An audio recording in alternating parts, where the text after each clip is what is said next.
হ্যাঁ বাবা, আমি বাইরে বের হয়েছিলাম, আমি এখনই আসতেছি, তুমি আমার জন্য কিছু সময় ওয়েট করো। হ্যাঁ, আমি এখনই চলে আসতেছি গাড়ি নিয়ে বাসায়। ওফ, এদিকে দেখতে পাচ্ছি একটা বৃদ্ধ লোক গাড়ি নিয়ে রাস্তায় পড়ে আছে। যাই, দ্রুত তার কাছে যাই, দেখি তাকে কিভাবে উদ্ধার করা যায়। উফ, বাবা আপনি এখানে এভাবে পড়ে আছেন, আপনাকে কেউ দেখতে পারে নাই? আপনি একা বাইরে কেন বের হয়েছেন? আপনার ছেলে মেয়ে কেউ নাই? আপনি এভাবে রাস্তায় পড়ে আছেন?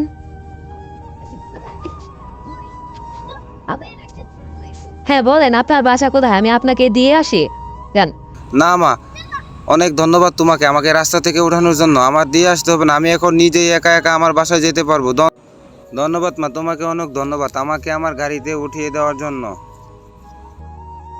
উফ, এখানে দেখতে পাচ্ছি আরেকটা বাবু গাড়ির সামনে দাঁড়িয়ে আছে। দেখি বাবু তাকে গাড়ির সামনে থেকে সরাই।